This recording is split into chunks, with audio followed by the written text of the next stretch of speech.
Hi everyone, I'm Ram.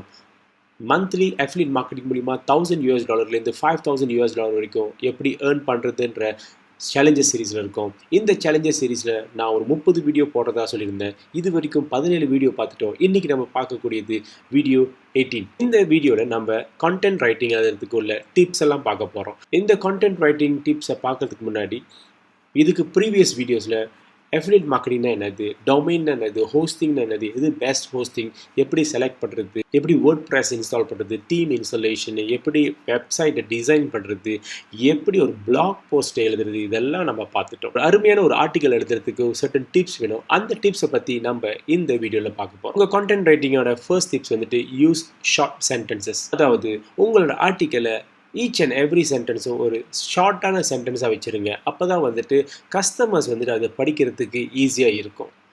ரெண்டாவது tips, write catchy title.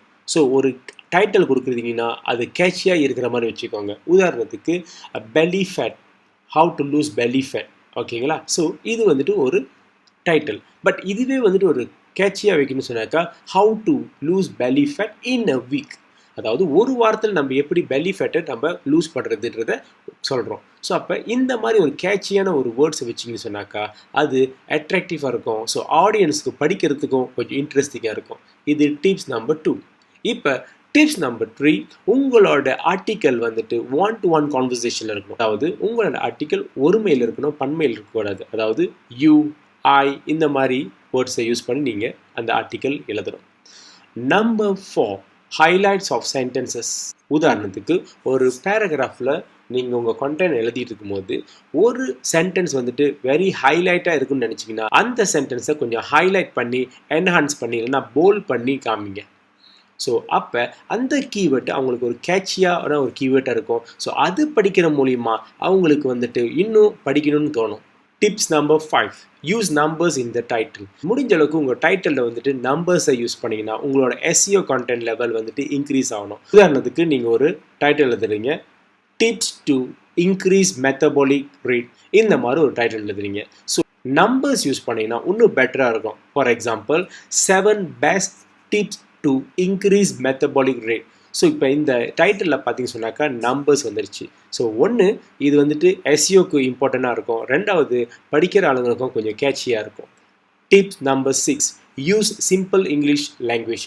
அதாவது உங்களோட சென்டென்ஸ் வந்துட்டு உங்களோட பேராகிராஃப் வந்துட்டு உங்களோட ஆர்டிக்கல் வந்துட்டு காம்ப்ளிகேட்டடாக இருக்கணும்னு அவசியம் இல்லை. ஒரு சிம்பிள் லாங்குவேஜ் யூஸ் பண்ணாலே போதும். பிகாஸ் ஒரு பாமர மக்கள் படித்தாலும் அது புரிகிற மாதிரி இருக்கணும். Tip number 7, use professional images. Okay, உங்களோட ஆர்டிக்கலில் முடிஞ்ச அளவுக்கு நிறைய இமேஜஸ் வைங்க. நார்மலாக சொல்கிற மாதிரி பிக்சர்ஸ் கேன் ஸ்பீக் 1000 வேர்ட்ஸ்ன்ற மாதிரி ஆடியன்ஸ் அந்த பிக்சரை பார்க்கறனால நிறைய ஒரு இமேஜினேஷன் கிடைக்கும். அட் த சேம் டைம் அவங்களுக்கு படிக்கிறதுக்கும் இன்ட்ரெஸ்டிங்காக இருக்கும். ஸோ முடிஞ்ச அளவுக்கு ப்ரொஃபஷனல் பிக்சர்ஸை யூஸ் பண்ணி நீங்கள் வைக்கலாம். இந்த ப்ரொஃபஷனல் இமேஜஸ் வந்துட்டு நீங்கள் ஃப்ரீயாக pexel.com அல்லது pixabay.comல நீங்கள் எடுக்கலாம். Tips number 8, article length. முடிஞ்ச அளவுக்கு உங்களோட ஆர்டிக்கல் 1000 வேர்ட்ஸ் அண்ட் அபோவாக வச்சுக்கோங்க. 1000 to 2000 வேர்ட்ஸில் வச்சுருந்தீங்கன்னா உங்களோட ஆர்டிக்கல் வந்துட்டு ரேங்க் ஆகிறது ஈஸியாக இருக்கும். Tips number 9, use quality keywords. உங்களோட ஆர்டிக்கல்ஸில் வந்துட்டு இந்த கீவேர்ட்ஸ்ன்றது மிகப்பெரிய ஒரு பங்கு அளிக்குது. இந்த கீவேர்ட்ஸ் எப்படி செலக்ட் பண்ணுறதுன்றதை நான் அடுத்த வீடியோலேயே டீட்டெயிலாக நான் இதை பற்றி போட போகிறேன். ஒரு வீடியோ இதை பற்றி நான் போட போகிறேன். ஸோ அடுத்தடுத்த வீடியோவில் இதை நீங்கள் பார்த்து தெரிஞ்சுக்கலாம். Tips number 10, know your audience. உங்கள் ஆடியன்ஸை யாருன்னு கண்டுபிடிச்சிருங்க, அதை ஐடென்டிஃபை பண்ணுங்கள். உதாரணத்துக்கு உங்களோட நீஷ் வந்துட்டு பேபிஸை பற்றி இருந்துச்சுன்னா கண்டிப்பாக உங்களோட ஆடியன்ஸ் வந்துட்டு பேரண்ட்ஸாக தான் இருப்பாங்க.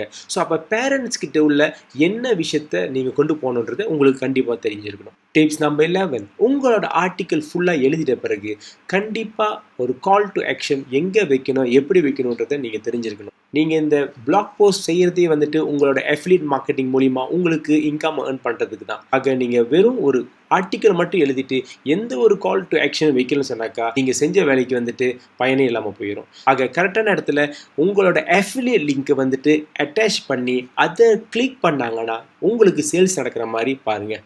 இதை பற்றியும் நான் அடுத்த வீடியோவில் நான் டீட்டெயிலாக உங்களுக்கு சொல்லித்தர போகிறேன். Tips number 12, engage with audience. முடிஞ்ச அளவுக்கு உங்கள் ஆர்டிக்கலில் ஆடியன்ஸ் வந்துட்டு என்கேஜ் பண்ணுறதுக்கு அவங்களோட காமெண்ட்டை வந்துட்டு கீழே எழுத சொல்லுங்கள். ஆக இந்த 12 டிப்ஸும் வந்துட்டு கண்டிப்பாக யூஸ் பண்ணுங்கள்.